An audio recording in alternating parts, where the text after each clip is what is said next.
Growing your business does not always mean hiring more employees. AJ Ballantine did this with his business when he grew it from 2 million to 10 million over the past 5 years. And not because he hired 5 times more people, but because he was able to shorten his sales cycle and also increase his closing rates by changing his design process and his design proposals. This is actually part of the podcast series we did with AJ at the very beginning of this year. But as we're going through and talking about improving your design process, we thought it'd be fitting for more people to come back and hear this conversation we had with AJ. So check this episode out and ask yourself, do I need to be hiring more people or do I need to be improving my processes? AJ, let's go ahead and start off, man. And can you give us a bit of your background and then how Cornerstone came to be? Yeah, absolutely. My background is both from a design and a build standpoint. So finding myself in the design build space, pretty natural. You know how I grew up. My dad's side of the family was all contractors. My mom's side of the family was all artists. So when I began my journey, young kid, I was always in my grandfather's workshop working with tools. Then, of course, when I went to college, I went for architecture. I loved the design side, and ultimately found myself hating being locked in a design studio for 40 hours a week. And so then I left and I went and looked for a job in a design build company here, pretty local. They're no longer in business. They actually retired several years back, but that's where I really found my passion for design build. I loved the ability to design a project, something that doesn't exist yet, and be able to see it clearly and cast the vision for that to my clients and walk them through that whole process. And of course, I loved the build side as well. I wanted to see that vision, that design come to life. And so the design build space has been, just a soul satisfying endeavor for me. So ultimately, the entrepreneur side wanted to step into what we saw was a common pain point in our industry was homeowners need a lot more assistance through the buying journey, with remodeling.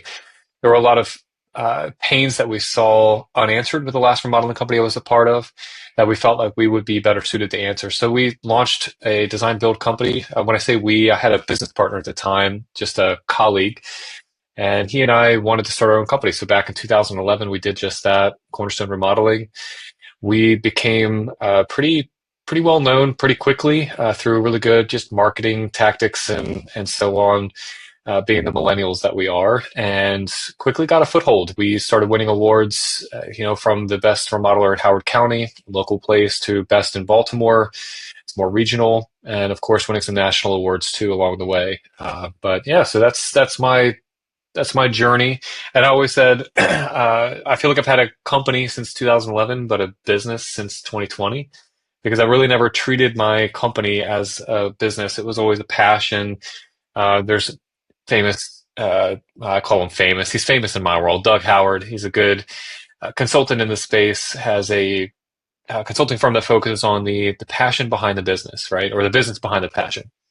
And that's ultimately what I've been driving in my organization over the past 4 years has really been, how do we perfect the business that operates and, continue to really knock the passion, component of our business out of the park. And it's been a dance, I'll say, over the last couple of years, really perfect a business model while you still keep that really high touch, white glove experience for the clients and preserve that intact. Because I'll tell you what, the design build space is not meant to scale a sales process very well, just because of how lengthy and arduous it is. But, we feel like we're making a lot of strides in that department, which is, I guess, why I'm here today. So back to the beginning of this stuff, like with RENDR, are you got, and just so everybody knows, this is a software that AJ has created to help solve this problem. So it's very cool that it's not just a tech person coming in and creating something. It's somebody that's actually in the industry. I mean, this is how JobTread was created as well, which is very cool. But with RENDR, are you having clients scan their home and upload it, or is this in that first? Though when you do the in-home consult, whoever's going out to do the consultation, they're the ones walking through and scanning everything. It's an either or. So there have been some cases, RENDR has the one and only invite to capture feature in the market. So if you wanted to get some extra intel back from a homeowner, you can actually invite them to scan. So if they've got the right device, again, it's all about device compatibility, but if they have the right device, you can actually send them an invite, and it walks them through. It's so simple. They click a link in an email. So we'll just say, hey, do you mind scanning your space so that we can see it? You're going to get an email, and as soon as they get that, they click the button in email. They just walk through, they scan their space with their phone. As soon as they put it down, I get an email back that says, hey, so-and-so just completed the scan of their space, and I have all of the data that I need. I have a floor plan. I've got elevations of all the walls, door placement, window placement. I can see furniture, sinks, windows, toilets, you name it. Everything inside of the space. And then I also have the 3D model that comes back with it, which is pretty cool, right? So I can drop that right into the chief architect. So Logan, you're in North Carolina, right? Charlotte. So if you said, hey, on this call, can you show me how it works? What I would do is I would just send you a link, and you would get it, and we could have this conversation, and you could literally just touch a button, and you could just sit there and just scan your room. And then I could pull it up on this call in 10 seconds and show you what the floor plan of that space looks like. We could talk about options for renovating the space, all on the call without having to terminate the call. So it's pretty cool. So in some cases we are doing that. It's saved us, round trips, in the DC area can be, you can go 15 miles and it takes you an hour and a half to get there. So in a lot of cases, if it's further away, or if we really want to do some more digging before we really spend the time to go out there, we'll send them an invite and have them scan it so we can get a good chance to see it. But a lot of times what we're doing is we're just using our own, we outfitted our office with iPads, and they go and they scan it with the iPad, whether it's the designer or the project developer. And they'll pull up the floor plan in front of the client. The clients think it's the coolest thing in the world, by the way. We're very tech forward with Cornerstone. It's one of our differentiators. We kind of want to change the industry that way. And so we're on the forefront of being we're the only ones that walk in there with an iPad, and when they see us scanning the space, they're always like, what are you doing? We're like, hey, we're measuring. They've never seen it before. So of course, the perceived value of Cornerstone just went up. They're like, whoa, these guys are cutting edge. They're different, It's been really cool to see, how RENDR has kind of proved that perception of our business early on, and in ways that, we were nervous about it at first, like the invite to capture feature. We were thinking, gosh, are they going to think that we're just kind of stiff arming them? Like, culture, no, you're not worth us coming out. It's quite the opposite. They think it is the coolest thing ever that we were able to access measurements from their space without having to come out to their home. They think it's the neatest thing ever. Now, with this, like, the wow factor is there, but I think one of the things that I'd like to talk a little bit about is like the finesse associated with talking about these things, because it's the same way that, you go to Sandler or you learn some other sales process of, how do you actually just understand like a client's budget? There's a right way to do it. And then there's the way of like, okay, AJ, what's your budget for this project? And a lot of times if you're newer at sales, if somebody teaches you how to bracket pricing, they'll go, oh, well, I'm already doing that. I already asked for the budget. But the way that you ask is super, super important. So instead of what you're talking about, the stiff arm side of going, hey, AJ, I'm going to send you over this link. I want you to go ahead and scan your room, send it back to me. Like, that could feel very transactional and more of I'm kind of trying to disqualify you out because I don't want to go out to the space. So how do you guys approach that conversation with prospects to make them feel the love, but also make sure that they understand that you're just really trying to make sure you're efficient with both parties' times? We talk about it as if it's just part of the process of how you work at Cornerstone. We kind of pride ourselves on being tech forward. So we'll say, hey, as the next step, what we'd like to do is we're going to send you an invite. We're going to ask you to scan the space. So that way we get some extra intel prior to us coming out.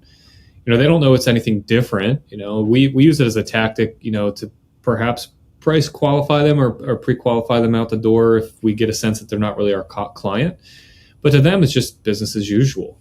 Hey, part of our process is this, and that's how we present it. And of course, we love the experience that they have, in scanning can kind of change the tide as well. If they get this and they see that, whoa, they're really tech forward, then when we're talking about the conversation, I'll give you an example here why I'm sharing this. So we had one client that we kind of didn't really know if they were going to go with us or not. She wanted a master bathroom done, and we kind of like said her budget was $75,000. We're like, okay, we still don't know if she's really the right customer for us. So we're going to send her an invite. So we said, hey, look, as a part of this process, what we're going to ask you to do is scan your space. And that way we can take a look at it and kind of confirm these details prior to what's coming out. She just thought that that's how we operate. Well, the coolest thing was she actually scanned her space. The space came back, and the master bathroom was like 400 square feet. It was ridiculously large. We're like, oh crap! We just told her $75,000 was a good budget, but now it's not. So we were able to have another conversation with her about that budget and say, hey, look, based on the scan that we got back, your master bathroom is enormous. You would need probably twice that in your budget. And she said, I've heard that, but I didn't want to believe it. But, since you guys have seen the space, I'm starting to assume that that's what I'm going to spend. We ended up doing the bathroom for her. It's having a conversation about a budget it only goes as far as how much the client's willing to trust you, right? So if they think that you're pulling numbers out of thin air just to kind of sniff them out, they're going to go to the next guy. But what we were able to do is hook her with this invite to capture, right? She actually scanned her space, and now she knows that we have the floor plan. We're not just pulling numbers out of thin air. We're like literally looking at this and saying, hey, your bathroom's probably going to cost you $150,000. She ended up going with us because we were the first ones to get her that information with knowing what the actual space looked like, and we didn't even have to go out there to do it. So there's a lot of the scary piece that I think the contractors have as far as if we start doing things more remote or we start doing things faster, we're going to start losing the things that I know work well for my business, which are high touch, relationship building, in person, arduous processes. But I'm here to tell you, we've challenged all of them. Well, maybe not all, but we're challenging them one by one and finding out that the opposite can be true as long as you do it right. Yeah, I know when we first started at our house, we were originally trying to get our basement redone, and I filled a contact form for somebody, and I got an email back, and they, let off with the subject line had my last name in it, but they misspelled the last name, which, to me, I filled out the contact form, like that should be just copy and paste. But the response back just said, hey, we can give you a quick budget. Take some photos of the space, email it back with what you're looking for, and we'll snap over a quick budget. And I was just like, no, like this is like, I don't know these people. I don't know who this other person on the other end of the email is. If I'm going to take photos of my personal home, like, I don't know where this is going. And maybe that's a little bit, I don't know, too conspiracy theorist-esque, but I just didn't know who they were. And the fact that they were saying, send some photos, tell me what you're looking for, like, and I can give you a ballpark. Like, to me, I'm like, in the very least, this is a 20-minute phone call from you guys that, like, we can just FaceTime if you want me to do that. Like, that's at least I'm talking to somebody, but it just felt so transactional that I just said, hey, thanks, but we're going to go a different direction. Never heard back from them, and that was it. So it just felt very rushed because nobody, if they had said, hey, look, I'm going to call you, we're going to chat for a little bit. What next steps would be really helpful for us is send over some photos. I have a little bit about what you're looking for, and I can give you some ballpark pricing based off of what you're saying here. That's a very different scenario than just a cold email that comes right back saying, hey, send some photos, what you want, and we can tell you just to see if we're in the same playing field. And I was just like, for this type of project, like, I want somebody that's not afraid to pick up the phone and call me and just say, hey, let's talk about this stuff, versus trying to just weed me out is really what it felt like. One of the things that we picked up in Sandler Tropes, we did get our staff trained. I think that's one thing that I would suggest anybody who's got a sales staff, or even if you're just an owner operator and you've never been formally trained with sales, there are a lot of benefits to getting some formal sales training. So we actually did this with Sandler, and one of the things that we picked up were pattern interrupters. It's something that it's just a simple phone call. Phone calls are now pattern interrupters. Before, we were never calling because everybody was calling, right? And everybody hated it. Everybody hated getting those telemarketers calling their home right around dinner time. Now everybody's going to text and chat. And despite the fact that we do those things, we have messenger, capabilities through our construction management software, we realized the phone call was really important. When we were trying to deliver a first pass proposal and we have a couple of questions, we pick up the phone and call them. 9 times out of 10, they pick up because nobody's really used to picking up the phone anymore. So when they see a local phone number calling them, they're apt to pick it up because, okay, well, this is different. I should probably answer this. What if it's my doctor? What if my kid's school calling? And they end up picking up the phone. It's easy to get an answer, and they actually appreciate it. So the phone call is not it's not a dead art. It's actually alive, and it's the pattern interrupter that I think is the key to a lot of people's success. They just pick up the phone. And our designers were always like, I'll send them an email. It's like, pick up the phone. Like, oh, have they looked at the proposal yet? No, I'll send them an email. Like, call them. Make sure. Come on, touch base. I think the phone call is really important for that. And one of the things that you guys do at the end is you talked about sending out like just that first pass proposal in Canva. In your first pass proposal, I'm guessing you're not cornering yourself into this is your final price, because then you have a whole second part of your design phase. Is this just like a range that you're giving them based off of your findings? No, it's a proposal. It's pretty fleshed out. There are obviously there's some wiggle room in there, right? Because there are things that we're not doing. We're not selecting cabinets, and cabinets are a huge piece of a kitchen proposal. So we have allowances built in based on that Moscow report, right? So if we know that they'd like to have inset cabinets, we'll give them allowance for inset cabinets. And one of the notes that we'll put in is like, hey, look, this allowance is $55,000 for your cabinets. If you went with regular overlay, full overlay cabinets, your allowance would be 35. Let them do the math, right? But they know within reason, plus or minus 10%, with that first pass proposal, if they stuck within those allowances, that's exactly what they're going to spend on that project, right? There are some things that we note that we have not yet discovered, right? We'll note things, like we need to confirm what's in this wall. We need to confirm, price on installing gas for these appliances, or whether or not you're going to need a meter upgrade.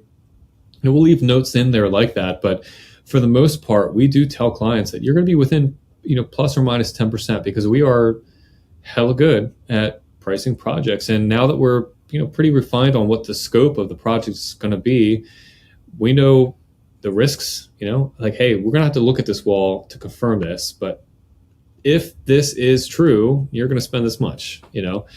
Part of that second phase is diving deeper into that. We'll do the scopes and we'll cut holes and so on. But our clients know that. It's a lot about expectations up front. If this pans out, this is how much you're going to spend. And for them, that initial estimate is what they cling to. So our goal is to make sure that initial estimate goes out and it is almost all the time beat. When they start making selections, their allowances are coming in under that amount. Because we found out that if customers are happy with how they're doing on the budget, they're willing to spend more, not only up to that initial budget, but they save $5,000 on cabinets, they're willing to spend $10,000 on a fireplace, So we go in pretty strong on that initial proposal, and we tell them like, hey, we show them, we haven't talked about it much, but we have a journey book that we show our clients. And that comfort zone usually, has a range of like lower and higher end. And we show clients in that journey book, all the customers that have come before you have also given us comfort zone budgets.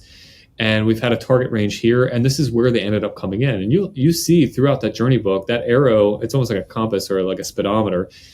It depends. Like some customers ended up spending more, some ended up spending less, but generally speaking, most of our clients ended up spending exactly what they said that they wanted to spend. And it's because we were able to deliver a really good option for them, with a really good, healthy expectation on the budget range too. So when you're sending over this first pass proposal, are you putting in essentially like the high end potential materials, finishes, stuff like that, No. And then saying, so I guess, are you just doing it based off of based on the Moscow?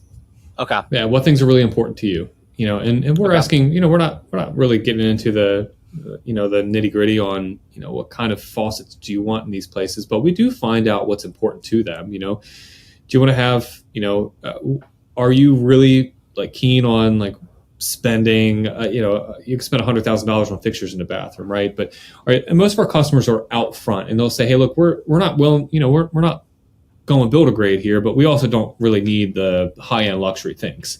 So, okay, great. We know exactly where we're going to put you then. We're going to probably outfit you with all Kohler Delta fixtures. And, at that point, they're all allowances, but they're all, it's so you got $1,500 for your shower fixtures, whether it's the 3-way and the handheld and so on. We're not putting $8,000 in, right? So we know within reason about what they're going to spend in all these different selections. The hardest ones to nail down are unfortunately, the bigger ones, the cabinets, countertops, a tile for a bathroom. You want to go all high-end, natural marble, or are you looking to keep it a little bit more? But the Moscow report really does tell us what they're interested in doing. If real marble ends up on that Moscow report as a must or should have, that's what gets priced.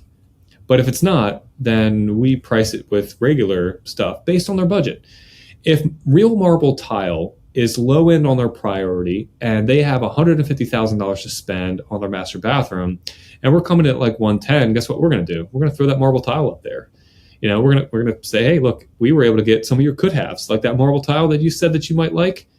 This proposal includes those things too. So the Moscow report really does come in handy for picking and choosing how we put that proposal together. And then on this, like when you're sending this proposal over, I mean, the natural thing I would think would be, well, this is just a first pass. I'm just going to send over just a PDF with some numbers. You slap our logo at the top, and that's what they're going to, accept or have questions around. But the fact that you're using Canva, which is a design software, you're making this thing, I presume the reason that you're using Canva, aesthetically very pleasing. Why? I mean, like, walk me through that side of things because it's very easy in my mind to say, well, the marketing has to look great, but once we get into the nitty gritty of the contracts, like that's more legal stuff. So we don't need to focus on the aesthetics of it. Why are you guys putting the emphasis on the aesthetics for these contracts? It all comes back to the empathy mapping exercise. We have clients that, they didn't want to feel left out and they didn't want to be in the dark. They wanted to create these interpersonal relationships with the people that they want to work with. They want to know what steps are next. And of course, with us, it was about the perceived value, right? So again, if they're spending $2,000 to get an estimate from us, we don't want them to think that they spent $2,000 and all they got was a spreadsheet and a pretty JPEG of a kitchen that's not theirs.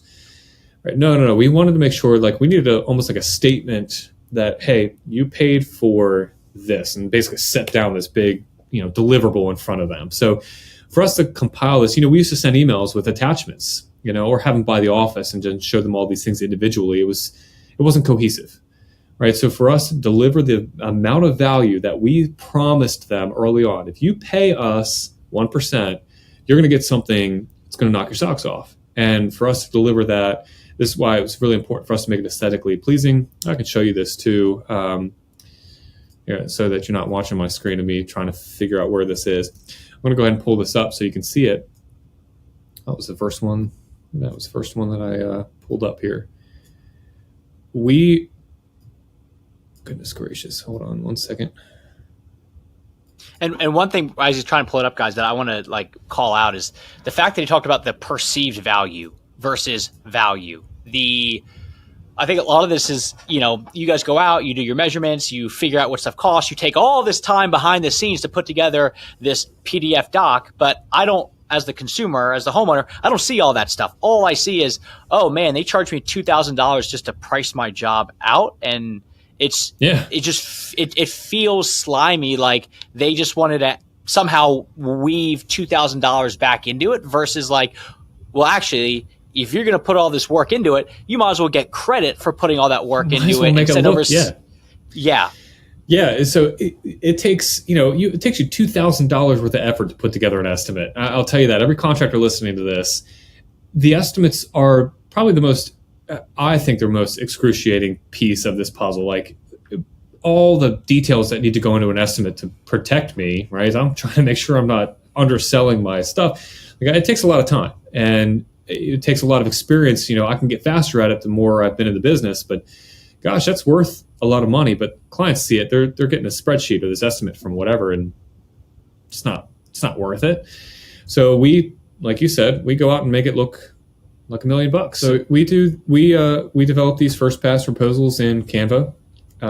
We just took a template and kind of, changed it and morphed it into something that we felt like we wanted to deliver. All of these pieces are, you kind of see, they're all placeholders. So one of the things that we took from empathy mapping was that, again, we wanted to make sure that the clients felt like this was an interpersonal journey. So each designer has their own template with their own avatar. And instead of writing in an email, hey, this is what we did. We focused on, we got you that big island, and we really wanted to make sure that the kitchen looked like this. So here's a couple of things that we focused on. Well, now that ends up in the proposal as a quote from the designer that they met on that initial discovery call, and then of course in person as well. So now that designer's familiar face, I can see it in this proposal, and now it's personal. It's personalized. This image back here, these are literally like we can take, we could take any image. Forgive me, I don't have any. Let's see. We can just drop an image. You can kind of see that it changes the background based on. Let me get rid of this. Changes the background based on the image. So we'll throw in an image of a kitchen or maybe the 3D design, but it changes it automatically. We drop in the floor plan. We give them a 3D overview. We've stripped these back. They're not showing tile layouts anymore, but and then we include the estimate in here. We export a PDF from JobTread, which is the software that we use. We drop it right in, and one of the last pages in here is this guy. So back to the empathy mapping. Clients didn't want to feel like they were left in the dark, and they wanted to know what was going to be next. So we're kind of leading them in this journey, right? So we put a timeline in here that basically shows them where they are in the process with our firm. They already did a discovery call, and they've got this first pass. Like, what's next? Design and selections. So this did two things for us. One was it helped them remember where they were in the process with us, and two, it helps drive home again this whole feeling that they are much further with us than they are with anyone else. Right? So they're already halfway through the process with us. We know how long this design and selection phase is going to take. It's 4 to 6 weeks or whatever, 8 to 12 weeks in some cases with additions. Doesn't matter. They're already more than halfway through this process with us. Look how easy this is. I'm already 3 steps in. Why not continue with Cornerstone? So that was huge. Again, every impression we leave the client is, you're already done with so much. Why not just continue? And 2, perceived value. They're getting this first pass proposal in 7 days from our firm. With this timeline, they were already halfway through the process with us. So in 7 days, they met us, they signed a design agreement, and we're delivering this. So we have all these touch points. They're getting all of this value in 7 days. Well, what about the competitors? What about the other guys? They're doing the same things as us. They're visiting their home. They're going to put together some designs. They're going to put together an estimate. It's going to take them 4 weeks to do it. And also, if we're doing it in 7, what does that tell the client about our capabilities for a project like this? In 7 days, we were able to deliver them what it's taken 4 weeks or 5 weeks or 6 weeks from somebody else. Now we're planting the seeds of doubt in their minds that another contractor that's coming alongside, giving them another bid, they're starting to doubt their ability to pull this project off just because we were able to deliver everything so much faster. So all of these things kind of go to build that. Yeah, in 9 days, I would imagine by the time you guys are getting all this stuff sent over, that's when the estimator for the other company is probably finally getting out there because they're not as dialed in on their process. So they've already got money spent with you, a ballpark range, understanding of what this could all look like in their hands, and they're still just trying to get that other estimator or remodeling company owner out there just to give them that first pass. That's got to be hard to compete with you guys at this point if you're already in, hey, it is. You're close. That's crazy. If you think about the standard design build process, it follows this. You sign a design agreement, then you go out and measure. And that, again, like I was telling you, it took about a week and a half. So there's your 9 days. So in 9 days, instead of getting, somebody out to measure the house, we're actually delivering this guy. We're delivering this first pass proposal. So we're, again, so much further on. Why not just, and we have had clients that end up signing up with our firm out of it's not the only reason why they signed with us, but what we hear is like, I'm done waiting. Like, I've been waiting for this other company to give me an estimate, and like, I'm not going to wait anymore. I'd rather just proceed with your firm. They might have come in $20,000 cheaper than us. And some of these competitors, we know them. They do good work. They've got solid production processes and they pull off really big projects, and they have a great reputation in the area. But we're getting the project because they took too long in the sales process. So not only am I increasing my closing percentage, but I'm also shortening my sales cycle. And we can dive into the metrics on that afterwards. But again, when we talk about boutique design builds, all this, the details that go into it. And one of the things that clients always wanted to feel is that we heard them, we were listening to them, and they felt like their needs were being met, right? So as we're prioritizing their stuff in a Moscow report, and then we're delivering, based on their comfort zone budget, a reasonably priced project that is, knocking out more of the core things.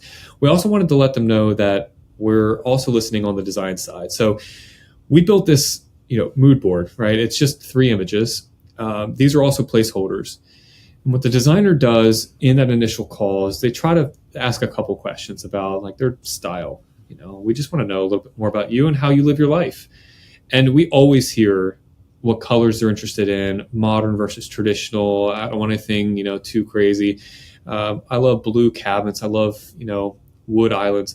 Well, what we'll do is we'll take some photos from that and we'll just drop in some, inspiration. Usually they're from previous projects that we photographed. So they're all of our projects.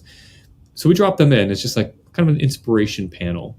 Well, these paint colors here pull from colors that exist in these images. So again, you talk about what looks like a carefully crafted and curated inspiration board, mood board. This is drag and drop 3 images, change these paint colors, send it away. Takes 5 minutes, less than maybe 3 minutes just to pull the photos in. Again, it looks like, if you got this, Logan, takes a minute to load here. If you got this, wouldn't you assume that we spent the better part of that week that you were waiting for it only working on your project? To me, this is and even if I didn't go, well, they probably spent all week, I would go, this company has their stuff together to the point that they know what I'm looking for. This looks good. There's a lot of just, feeling stuff of like, wow, this is professional and this is what I'm looking for. And it goes completely against the grain of what the typical quote unquote contractor is, which is more of like the rough and rugged, we're going to pop out of our beat up truck and flick the cigarette butt out. And that's who you're getting to come in. I know when we got our bathroom done, this was the knowing the style piece was super important for my wife because she had all of her Pinterest boards already done. We had already had in other rooms in the house, wallpaper put up. And if you walked into our living room, it looked like the West Elm, floor. It was, that. Yeah. That's what my wife's style is. So to then come in, our designer who ended up, we ended up moving forward with the project, she also looked like she was a designer and she truly understood fashion and trends and stuff like that. So elements like this, where it just shows we hear you. I think of all the stuff that you showed of this proposal, I think my favorite part is the quote from the actual designer with the photo. That takes it from this is a template and a stock thing we sent out to everybody. And all we did was swap out page 5, from JobTread to we actually customized this thing for you. That is so well thought out and it's so simple that it's really just whatever quote you want with a photo of the designer, but all the trust and rapport that I imagine that they built up with that designer now immediately gets transferred into this document because the first thing they see is the person that they built that trust and rapport with. So I think this is genius. Yeah. And really what it shows, part of the empathy mapping again was, if we're saying that we are going to handhold them through and they get dedicated support, dedicated team members, we're going to be your friends. We're going to walk this entire journey with you. We're here every step of the way. This did make it seem as if we put one person, this Anna Marie, one of our designers, it looks like we put her on and she was working on this and only this and for you. So what I did here is I did all of these things. I built this beautiful thing. I spent so much time putting all of this together for you, right? That infusion is clutch for us. We've seen, like I said, we've seen our closing percentage go up because they feel like, okay, well, Cornerstone is not only delivering things faster and more efficiently, but they're also listening to us and they're crafting a plan that really works well for us. And look how much they listen. Look at what they've done. Look at how much they're doing for us. Perceived value. For $2,000, this is worth $2,000. Yet, if we go back and look at my, my sales process here, we have 6 to 10 hours to get to that first pass proposal. Yeah, I mean I remember we did this with my dad's old company, Premier Ponds, where essentially in the pond world, especially in the DC area where I'm from, it's so many people moving in and out because with every the government there, like they change every 2 years, essentially people funnel in and out. And the number one reason why somebody really reaches out to get started with a pond company is they move into a house, they have a pond that's existing and they have no idea what to do with it. And they would call him and he would go, look, you got to get it cleaned, but we also do a whole pond inspection where what we're going to do is we're going to drain it, we're going to inspect everything, then we're going to clean it, fill it back up, and then we're going to educate you around the whole health of the pond, what you need to do to keep it going, because essentially this is a living, breathing ecosystem. And instead of just a walkthrough, we created like a whole checklist for them to at least walk through this with them of like the same thing that you get when you get your oil change of like that multi-point inspection of, I know you got your oil change, but we also tested everything on the car. And instead of just telling you what's wrong, they actually show you, we went through all these things and it's all the same stuff that they were already doing. But now that it was like written down in a nice doc that they hand over and go, these are the things, essentially what they were doing is they were really just creating a new scope of work for themselves anyway. So the physical nature of having something in somebody's hands, like takes it from just, potential, like, okay, you're just selling me something over to like, oh, you actually did a full inspection on my pond. Right. This looks great. And now they have something to go back and show their spouse of, hey, we're at a 4 out of 10. These are the things that we can do to get it to a 7. And if we really want to get it to a 10, these are the other things. But it was very helpful, but it also made the crew who was out there doing it feel less like they're just out there to sell something and more like, hey, your job is to go out there, do your normal stuff, check all the boxes, and then just hand it to them and answer questions based on what they got. So it's not a sales thing, but naturally it's going to build that gap from a sales perspective. And more people are going to go, well, tell me more about this filter system that you're talking about that's going to take me from a 4 to a 6. And then that's when the conversations would start. So it made it, that perceived value went way up because they actually got something tangible in their hands, which was very cool.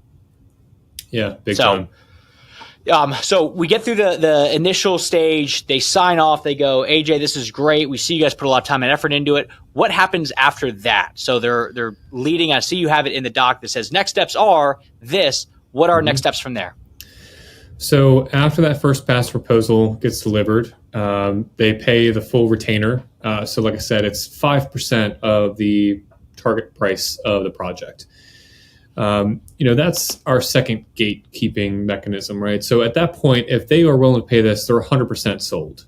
We know we've never lost a job. We've lost 2 after this, but they were extenuating circumstance. One had a death in the family, one was the death of the family. One of our customers ended up passing away, and then another one was a divorce. So those are the only 2 that we lost. So we don't really count those. We end up with 100% closing rate after this. So now we know we can get everybody else involved because these are sold projects at this point.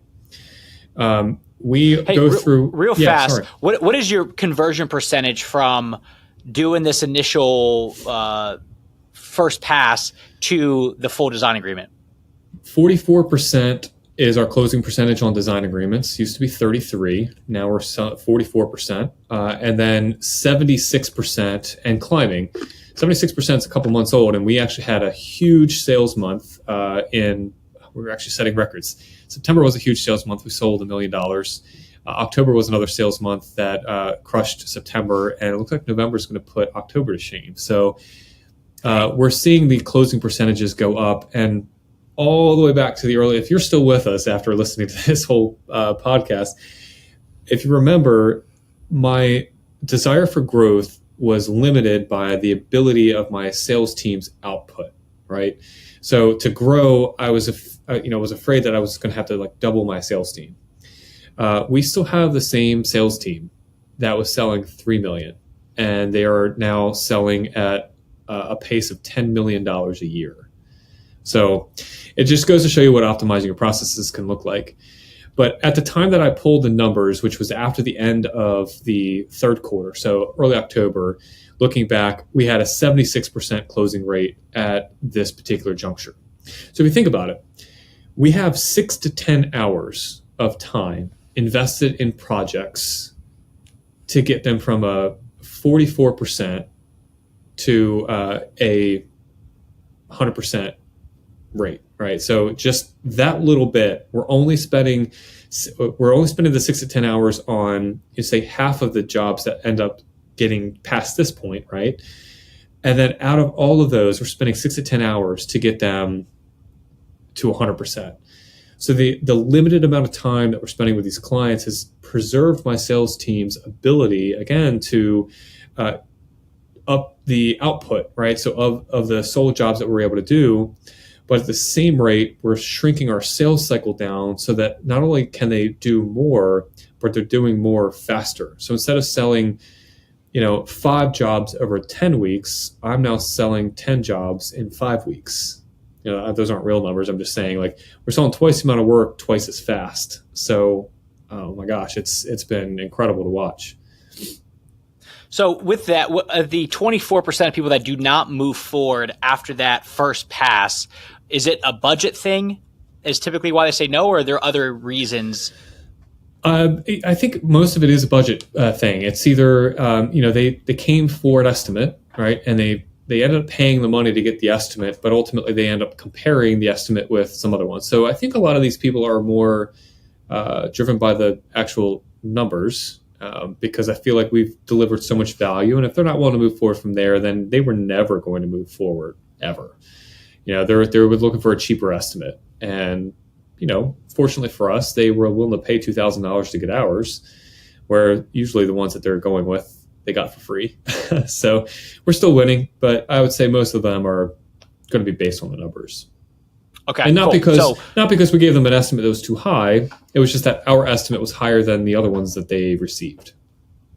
Cool. Okay, perfect. So moving on, we get into that next phase. What happens then? So somebody, at this point, you kind of know they're going to end up moving forward with the project. So I'd imagine this is because up until this point, especially if you're not doing your process this way, I'm sure the whole time that you're going through a design, you're thinking in the back of your mind, gosh, I hope they move forward because I put so much energy and effort into this thing that I'm going to be frustrated that even at a $10,000 design they said yes to, I'm breaking even on this thing because it's taken me that long. So at this point, they say yes, they pay the other 4%. You kind of know that you got them moving forward into construction, although it's not a guarantee, it sounds like. What are you guys doing in the next phase to get everything kind of dialed in? So again, we're running about 100% closing rate at this juncture. So we're treating this as if it's a project that's just in pre-construction. That's one of our phases of our cycle. So we end up getting more people involved. We do this design revision stage here. We really want to solidify the scope and the design that we're actually going for. Part of this means that we will do a secondary home visit, and this is where we take more formal measurements. So we'll cut holes, make sure like, hey, we said we were going to take this wall out. We're going to go make sure that there's nothing surprising us in here. Our team knew enough early on to say like, look, there shouldn't be anything in this wall, but as well as I do that the previous homeowner probably put something in that wall that, is backwards, right? So we'll do that secondary visit. This is another thing about, using render early on in the process. We always thought our initial concepts, we needed to measure that 1/8 of an inch because we needed to be so spot on. But when we started to do the low fidelity designs up front, there was some forgiveness in what we were delivering. We weren't saying that they were going to get a trash can on the left or the right of the sink, right? We need to make sure that the sink placement is going to be exact, because a half an inch, a quarter of an inch can make or break that decision, right? So because we weren't doing that earlier on, we had some more forgiveness. And if you think about it, if you're pricing up a kitchen and giving them an allowance, $35,000 for a kitchen cabinet, for kitchen cabinets, and you're off in that kitchen design by 3 inches, that's a filler. It's not gonna send that into some downward spiral of now you have to go all custom and spend $60,000. It could, if you promise them a layout that now you can't do unless you went full custom, right? So we got away from that. Now what we do is we do a formal measure after they end up paying this full retainer. We know they're moving forward. Now it's worth sending our architectural designer out there, but guess what he's now not doing? He's not measuring the entire house. I mean, in some cases he might, but in most cases we've whittled the scope of work down to a very fine-tuned area. So we can say, hey, you now no longer have to measure the basement and the second floor. Just stick to the first floor, and we're not even touching that front office space. You don't even have to go in there. Now his time, when he goes back out, is spent with a full layout and chief architect, just confirming placements of walls and doors and things, locking things in, so that our designers know, as the next step is picking kitchen cabinets out, now I know my measurements are set. That's when they're doing the kitchen design with the client. That's when they're saying trash can can go on the left or the right of the sink based on how much space we have here. So we're doing this design revisions piece here more to confirm scope and confirm measurements. And of course, the designer has their own track that they stick to. Up here, it's primary selections, the big ones, and then we have the cosmetic selections. And then down here, we do structural development. And this is where our field team is getting a little bit more involved. Production manager is involved at this point. Project managers start being introduced to the jobs once they reach this phase. We get ahead of planning, getting things to the county, getting subcontractor bid requests in, and really, getting that estimate that the client's going to get for this contract down to it's what we call a no surprises contract pricing. We're actually giving them something that's coined no surprises, because any surprises that could come up are in the general provisions as normal. Like, look, there may be some things that aren't supposed to be there that are there, like mold. If it's behind the walls, there's no way for us to know that at this point. But everything else, we're not going to hit you with hey, we didn't know this wall was load bearing, or hey, we didn't realize the plumbing was going to be so expensive because you have outdated plumbing that we need to get rid of, or not the tube wiring. We know all those things at this point, so we're telling the client, you can have confidence that this is what you're going to spend, unless you decide to either one, increase your scope, or two, your house is haunted, whatever it is. So that's the whole process at this point.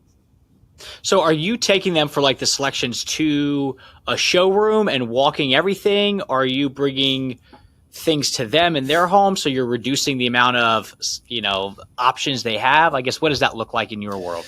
Yeah, for the primary selections, they come to our showroom. So we have one at Cornerstone. It's a smaller showroom, but we have all of our cabinets and countertops there.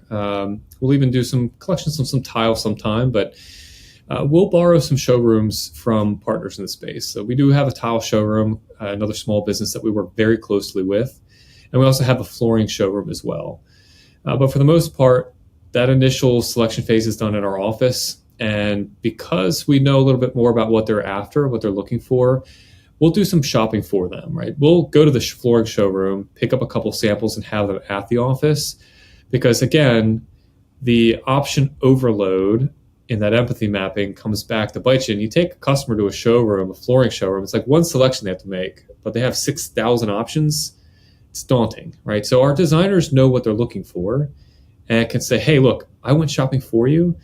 Here are 3 samples, and I got this one extra one just in case you're interested. I know you don't want, cherry, but look at the color that it brings out on this countertop, whatever. And at that point, the customer knows that we're here for them. We're helping to de-stress the entire operation. When it comes to like all the other miscellaneous selection, we're talking like hardware, cabinet hardware, fixtures, plumbing fixtures and light fixtures, what our designers are doing is compiling mood boards. So now that we know the cabinets, the tile, and the countertop, we can start, kind of dotting the I's on some of these things. We know that they want brass fixtures. So we'll start, and we'll know their style too. They were mid-century modern. So our designers will actually curate a mood board and say, hey, look, I picked these out. What do you think of these? Is there anything on this board that you would want to swap out or see other options for? And inevitably, most of the board is like accepted right away. Oh my gosh, this looks beautiful. Could we look at more pendant options for the kitchen island? Sure. Guess what my designers are doing? They're shopping for one selection for them, giving them 3 more options on the pendants instead of, all right, now let's spend 3 hours looking at kitchen hardware. Now let's take 3 hours looking at kitchen faucets. No, the whole option overload thing that we discovered in this empathy mapping is kind of dictating how we're presenting these particular options to clients. We'll lead with them, right? So if you want to see all new options for every single one of these things, that's exactly what we'll do with you, right? You want to see every option available for plumbing, fixtures and hardware. But for the most part, most homeowners or they're working individuals, they don't have time for that. They're just like, I want something beautiful and I want to know my designer has my back. So that's exactly what we do. And that was a big thing for us. Like when I brought up earlier about like the designer came in, she looked stylish, trendy. We never went to a showroom. I mean, at all. She brought everything to us, showed us options. We would just, she'd be like, hey, I'm coming back out Saturday to present the final drawings, but here's like a sneak preview. And we would go, hey, this looks great, but like, could we see that in shiplap instead? And then within like 48 hours, she would send that over. So by the time that she like showed up to our house on like a Saturday, she actually had like the tray with like the actual materials. We essentially just approved everything right there on the spot, but she was the one driving everything. And it first started with, her, just how she presented herself, where, if I rolled up trying to sell, because my wife was the one picking everything. If I try to do that, I mean, I would not say I'm a super fashionable guy, but I would also say I'm not an unfashionable person. Like I care about my appearance. I would not have been able to like convince my wife if she was a prospect that, hey, I know this design stuff, but Miranda did. So that was huge. And then as a result, essentially whatever she brought up, I mean, my wife was like, it was such a collaboration. I was like watching it from afar because I was, from a business perspective, super interested into seeing how it all was going down without me like jumping in and like involving myself in it. But it was cool to see like Miranda like saw the home, understood Audrey's vibe, what she was going for. Okay, West Elm showroom, but this room's got a lot of wallpaper, so you want things that maybe stand out but not stand out too much. So like our bathroom addition upstairs, we have wallpaper, but we also, it looks like West Elm came in and like threw up all over the actual bathroom itself. So, we had a designer that listened and met you guys where you were and said, hey, look, this is obviously your style. So let's grow that, And that's what it was. And it was so much nicer versus, because if they said, because my wife is very much like, hey, where do you want to go eat? And I'm like, well, let's go to this restaurant. She's like, well, let me look online and get like a top 12 list. And I'm like, just at that point, we'll go back to Chipotle because I don't want to deal with all these selections. Yeah. We would have been stuck in selection purgatory if she had not brought everything in. So that was super big for us, of just reducing the amount. But we didn't have to go through cabinets or anything, which I know that's a big component of what gets people stuck, especially in kitchens. It was just a more simple bathroom. But I mean, that was huge for us as far as we didn't want to make the wrong decision and say, oh, these colors go well, when in reality they clash, and we're going to figure that out once it's all installed. But also, we just don't if you said, hey, I need you to meet me at this showroom, and by the way, I don't work weekends, I work 9 to 5 during the week, this project would have never happened. Yeah, that's tough. Yeah. So I think, optimizing your sales process. So I'll kind of just show you this. This is actually something I worked on with my team. I'll go back one.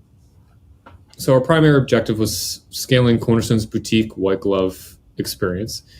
How do we do that? And so we started to look at our pain points, which are all here. And I kind of addressed most of these on this call. Customers want to explore too many options up front. Extracting a real budget can be tricky. speeding up the sales process risks quality and creativity that sets us apart. How do we charge enough up front and balance that with providing enough value to sell it? Maintaining emotional engagement in the speeding environment has challenges. We talked about that. Increasing efficiency can present, employee disengagement. Our employees, as much as our customers didn't want to feel like they were a cog in a machine, neither did our employees. And of course, increasing the sales pipeline without incurring additional overhead costs.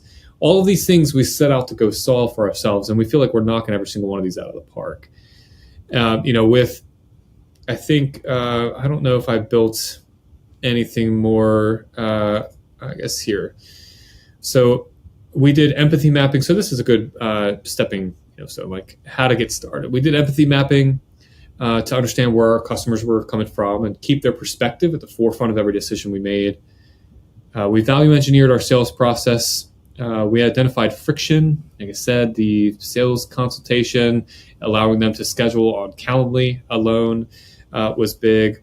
Getting the budget up front was difficult. So we have the journey book. We did the comfort zone budget pricing, and then of course the Sandler training to kind of get a lot of those things done. We mapped it all out. If you're anything like me, I love flowcharts. Obviously, I showed you my digital flowchart, but I'll do this on a whiteboard with anybody every day of the week. I just love it.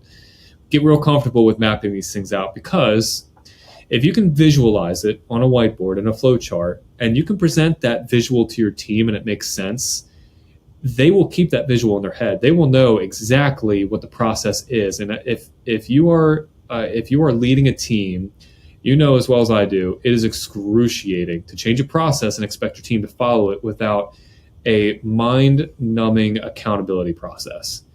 So if they can clearly see what the process is, if you can map it out on a flowchart and it makes sense, your sales team or your production team, whoever it is, they will have so much more confidence executing that process if they know exactly what it looks like and it makes sense. So we identified our bottlenecks.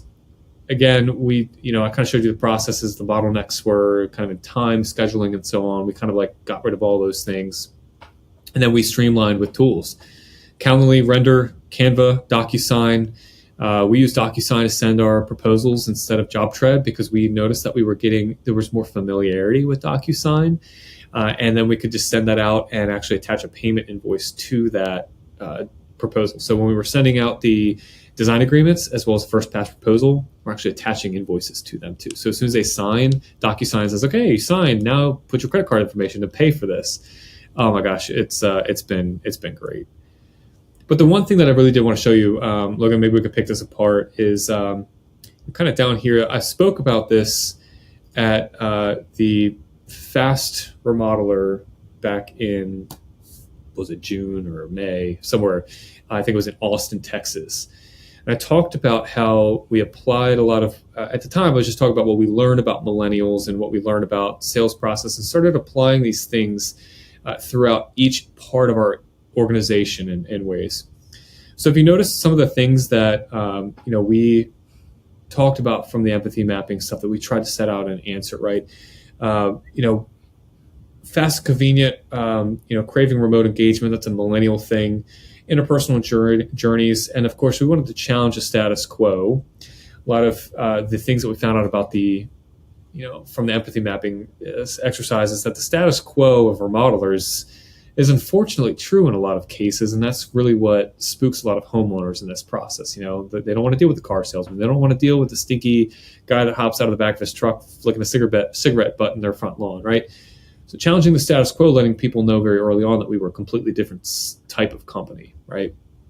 So you kind of see here that we outline marketing, communications, sales, and operations. And what could we do in each of these areas to improve processes throughout the organization that matched with empathy mapping and also matched with millennial buyers? There's a huge thing that we could talk about with millennials.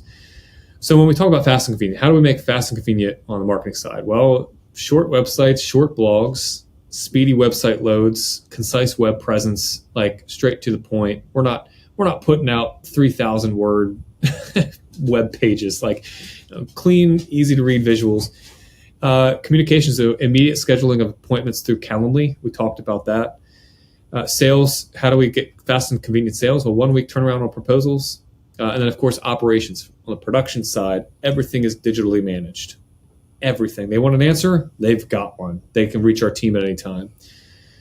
Remote engagement. So we talked about that with RENDR. I can actually send an invite to a homeowner to actually collect these as-built remotely. We do Zoom interviews up front. Clients love it. You said you'd prefer to have that initial call Zoom. Let me figure out who these guys are. We use Loom to do a lot of our presentations. So when we can't get them back in our office and we want to actually present them with this first pass proposal, we'll actually record a Loom. So again, we're making sure that our faces are on screen. They're not just getting a PDF and an email. We're actually pulling it up, hitting record on Loom. They can see our face in the corner. They're looking at our screen, and we're walking them through that entire document as if we're doing it in person. So they'll get a Loom video that way. And of course, this is not something that we're doing yet, but we have aspirations to do a virtual showroom. You can kind of read the rest of this on screen, or if I can provide this to you for anybody who wants to follow up. But ultimately, this interpersonal journey here is this Canva presentation with the avatars was huge for us. We customize floor plans. So if we learn their kids' names, we'll put their kids' names on the bedrooms that they know. If they're doing a second floor reno, we'll say this is Zach's room, this is Emma's room. Little touches like that go a long way. Of course, challenging the status quo. I love that. I love poking other remodelers in the industry with things that they know to be absolutely dead nuts right. Like, really, it was taboo to put pricing on your website. I can't just paint a broad brushstroke on that comment, but there are a lot of reasons why you should get really transparent really quickly about pricing. You're not going to scare anybody worth shaking a stick at away with a pricing conversation. So we make sure that they have all the tools that they need to, when we say transparent window shopping, we make sure they know everything that, is adding to the cost of a project.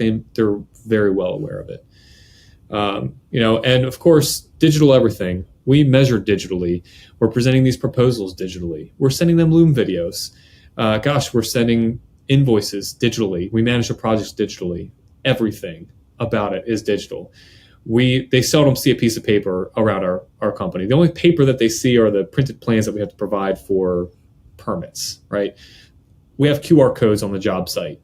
Just all of that stuff is just to exemplify our image as like a leader in the industry. And when the status quo and home improvement is very much not technology, well, we're challenging that. So anyway, that's a lot of what we've done. How do you guys present the final 4% design to them? Are you bringing them into the showroom, pulling it up on the TV and walking through it? Like, what does that look like? Ultimately, it's usually a living design. So, we're taking what they got in that first pass proposal and adding to it, tweaking it. So at every point that we make any changes to it, right? So we're solidifying the design, or we're selecting cabinets. We change the pendants over the island. Instead of doing 4 minis, we're doing 2 large pendants. At each stage, we're presenting what that looks like to the client. All those are just usually shared images. If they're done in person, we'll show them on the screen. If it's done like, hey, I selected a mood board, but can we do 2 pendants instead of 4? It's like, great, here's what it looks like in the screen. So those are usually shared via email. But the client at no place in that process is left in the dark about how things are shaping up to look like, right? There's no surprise unveiling at the end. Same with pricing. They're getting these updates on their allowances, how much they've gone over or spent under, and they're tracking that inside of our construction management software. So they know at all times where they are, where the price is coming in. So that last hey, here's your final design and here's your final no surprises estimate. It doesn't come as a surprise to them what that final number is. It's been building that entire time. And at the point, we're just kind of locking it in.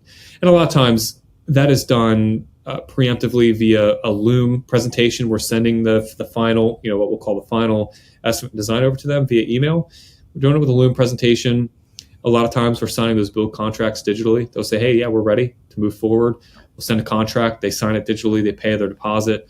In some cases, they like to come to the office and They don't sign paper. They'll sign it with an iPad pencil and, an Apple Pencil and sign it digitally that way. But we're trying to make it as easy as possible for the homeowner just throughout that entire engagement. And how did you get your staff bought in on this? Because I mean, did you sit down with the designers and go, all right, everybody, we got to find a better way to do this? Short answer, yeah. Long answer is you have to inspire your team to instill, to at least pull off a lot of the changes that we've done over the last couple of years. They have to know that they're doing it for a reason, and understanding your staff from every perspective is really important. As a leader in an organization, knowing your staff needs to come outside of the business realm, right? So, and I'm sorry, I'm trying to phrase this in a way that makes sense. You can know your staff and their limitations and just kind of assume things about them, right? But to truly know your staff and what drives them, you have to dig a little deeper, right? There's demographics of your staff. What do they prioritize generationally speaking? Where are they at in their individual walk of life, right? Are they ambitious? Are they looking to climb? What's their disc profile, right? All of those things paint a picture of how you interact with them as a leader, whether you're instilling processes or not. But I think it's incredibly important to know this. We took about 2 years to build this new process into our company. In 2 years, honestly, I think most companies probably would have taken 5 or 6 to do everything that we did. We actually changed construction management softwares at the same time. We went from CoConstruct to JobTread in the middle of all this. To be able to pull off that amount of change, what I had to understand about my office staff is I work with a bunch. If you're big into like DISC assessments, you know what those are. I have a bunch of S's in my office. Well, S's are very much, you're shaking your head, like nodding your head, yeah. They don't like change. They like business as usual. They like stability. They like support. This is like pulling the rug out from underneath them. So I had to make sure that I got their buy-in. So this included, having them sit in on things that I already knew that we had to change and had to make better. And I already had an idea of the way to do it. But I brought them in. Oh, gosh, I hope they're not going to listen to this. I had to bring them in and make them feel like they had a say in how the process was developed. And in some cases, that was actually true. I can't say that I never listened to them because they have informed this process. Like I said, I was adamant about not going out to the homes before we got the design agreement, and they have changed my opinion on that. So, and that's back in the process. But nevertheless, I knew that we had to accelerate our sales cycle, and I knew a way to do it, but it caused them to have to do what they do differently. And I had to get them sales training. And of course, the first thing in their mind is like, well, why do I need sales training? I'm already successful. Look at my closing percentages. Well, your closing percentages can be better. Well, why do they need to be better?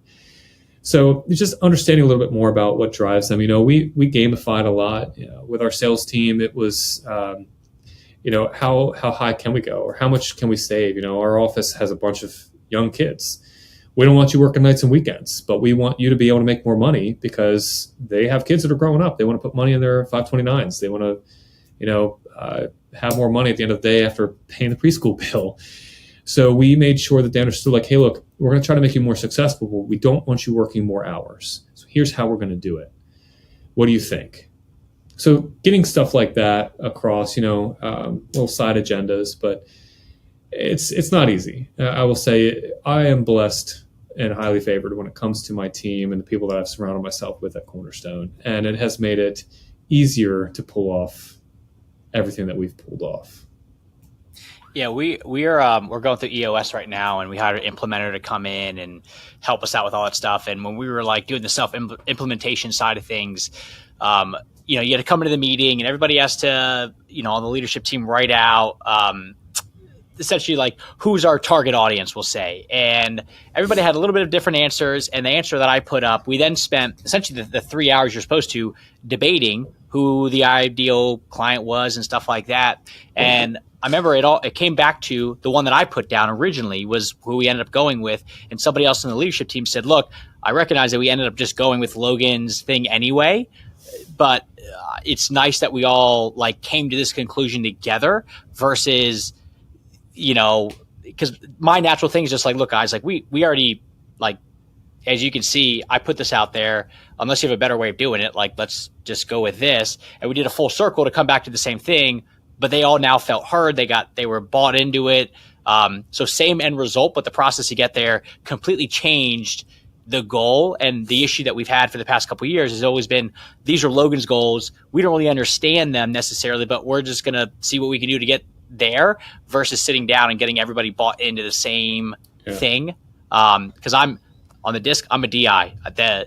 The S side of things, it pains me because I'm also a naturally impatient person. So it takes a lot for me to be like, okay, we'll slow it down. We'll talk through this stuff. I know you guys don't like change. I'm obsessed with change. So we have to somewhere, meet in the middle here. But the whole buy-in piece of getting them all there. I mean, with you guys changing processes, but also softwares, like we've tried that before where we changed processes and project management softwares, and it was a bad idea. Excruciating. So now we're like, look, we're either going to change. Track of. Yeah, so we dialed everything back and said, don't worry about the softwares yet. Let's just go back to the process piece. Let's get that totally dialed in. Then we can use technology and shift our software to help us out. Yeah. But like changing how we behave and the software is associated with it at the same time, it hurt. It was not good. Yeah. Yeah, if you've ever read 4 Disciplines of Execution, it was actually recommended to me by a great business leader in space, Mark from Mosby Building Arts out in St. Louis. Huge remodeling company. They have quite a machine down there. I was invited down there to speak to their sales team on somewhat of this topic and addressing the whole millennial infusion. And Mark suggested a book called 4 Disciplines of Execution, so 4DX. And in that book, it's a different operating system. Like EOS is one, 4DX is another. And one of the things I love about the 4DX model is driving a culture of accountability. When you're driving these changes throughout your organization, or even just operational excellence in general, having a system of accountability, someone needs to answer to someone all the time, and making sure that is felt within the core of the culture of your business. It's incredibly important. So when you're driving change, you cannot allow employees to not follow the change that you're doing. When you grow a company, and if there's anybody listening to this that has aspirations to grow out of that $2 million, $3 million glass ceiling, wants to go to that 6, 7, 8, 10, you will outgrow some of your employees. We did. And you have to understand that the business sometimes will outgrow some of its workforce, customer or employees that are, not willing to get with the new program. And it's hard to let those people go. But if you keep them around, what they're doing is they're poisoning the well. It's a toxic force where it's like, okay, well, I'm saying that all of my project managers have to do job logs, have to do these receipts, have to get budgets from their subcontractors. They have to do these things because we need to make sure when we're delivering that no surprises contract pricing, we know exactly what we're doing. And there's a purpose of why we're doing it this way. Well, then you have project managers that can't get ahead of the curve because they're still swinging a hammer, or they're logging things with a piece of pen and paper, or they're not getting ahead on budget conversations with subcontractors. You have PMs that are willing to do this for you, but they're only going to do it for you as long as everybody's doing it. If you're allowing 1 or 2 people to not follow the new processes, what is that telling the people that do? Like, wait a minute, I have to work twice as hard and he doesn't? Like, what's up with that? So we've had to let people go in our organization that, it sucks. Like, it's just, you're not doing anything, necessarily wrong. You're actually doing a great job at being a project manager, but you're not being a great project manager in the new model of what Cornerstone represents. You are in the old Cornerstone, but not the new Cornerstone. And, you have to basically face the facts that you will end up having to do that with some of your staff. Now, fortunately for me, it was only 2 or 3 people in my organization. I imagine with some, it might be more, and it's something that you definitely have to keep in the back of your mind. Yeah. Last thing in all this, is there anything that we're missing? I know we spent a lot of time going through your design process. Is there anything that I should have asked about. I figured just put a bow on this thing and move on. But is there anything about the design process that I should be asking about that you have not gone through that is pertinent to everybody out there? I mean, probably in just a more generic sense, why are you doing it? What are you out to fix? What are you trying to fix? It doesn't necessarily have to be anything wrong, right? So like I said, our sales process was great. We didn't have anything wrong. We had a great closing percentage. We were selling a lot. Ultimately, though, you have to begin with why. For me, it was all about growth in the organization. It was about stability. It was about helping my employees flourish, executing our mission at Cornerstone. All of those things contributed to me actually spending the time to do this. And then, of course, committing myself to seeing it through. If you don't have a good why, and it's just about like, oh, well, someone else is doing it better, so I got to do it better too, it will not work. It will not work. So the one question that I think you probably led with it a little bit is like, kind of what kind of kicked this whole thing off. And it was my desire to grow and, to not do it without, losing my bottom line with the growth. But there was more to it than just that. It really was to make sure that we could provide a place that had opportunities for all of my employees to thrive. Whether it's climbing the ladder and making more money and moving up and getting promoted, there's always space at Cornerstone, because every time that we have employees that kind of reach that top of their, designated arena, like something else opens up. And now all of a sudden I have project managers that, they can go into project development, or they can do production management, or perhaps they can get into estimating, because now we need 3 more people in those areas. All of it was kind of building into this whole thing and kind of seeing, you got to start with the end in mind. I think that's what's that from? That's from 7 Habits of Highly Effective People. Start with the end in mind. Really get a good picture of what your organization needs to look like with where you want to be, and kind of just build towards that and outline it. A lot of what we decided to do was, can we be more successful on the sales front without losing ourselves? And that's why we went out and did all the fun things that we did. Awesome.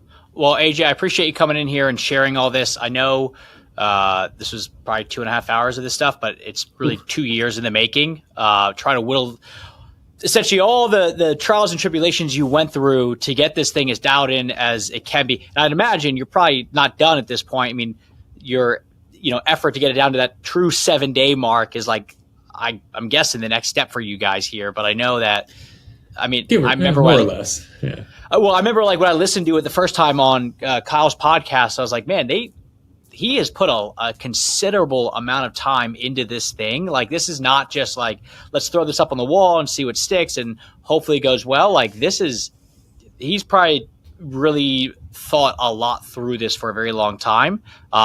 So I appreciate you coming on here and sharing all this. And if anybody is interested in RENDR, we see you at a lot of the shows. The fact that your stuff integrates with everything is awesome, but it's, we'll put the link in the show notes, but it's RENDR. If they want to learn more about it, is the best way to get a hold of you on the website? The website is great. They can schedule a demo. You can also find me pretty easily on LinkedIn and message me there, email me. I'm pretty easy to get a hold of. Don't feel like you're imposing. My hours at Cornerstone, probably one of the things I would kind of say is that my hours at Cornerstone, now that we've grown so much, I might have 2 or 3 hours a week that I spend in my remodeling business. I'm working for RENDR full time now. So I was able to actually pull off all this change at Cornerstone with kind of being on the sidelines and expecting my general manager to do this. But it's put Cornerstone in a great position to be able to, afford an owner that has very limited interaction with the day-to-day work that goes on in the business. So with that being said, I'm pretty available, give or take via email. So find me through the website, through LinkedIn. I'm pretty easy to get a hold of these days. Awesome. Well, cool. AJ, I appreciate it. Everybody, check out RENDR. It's I've seen it in action. It's really super nice, especially with what we're talking about here as far as like fast and convenience. Like in and out in a half an hour is awesome. So Thank you all for checking this out. Apply this stuff because this is awesome stuff. This would be one of those things. I know we half of why we create podcasts or YouTube videos for us at CGN is, this is something that we have clients that are struggling with. Let's create content around it. And it's typically marketing stuff. But we've been hearing more and more about the design process and how to like get that thing dialed in. So, this being as in depth as it is and you showing off those examples is super helpful. So AJ, thank you very much. This is awesome. Thanks, man. We're glad to be here. Cool. All right, everybody. We'll see you later.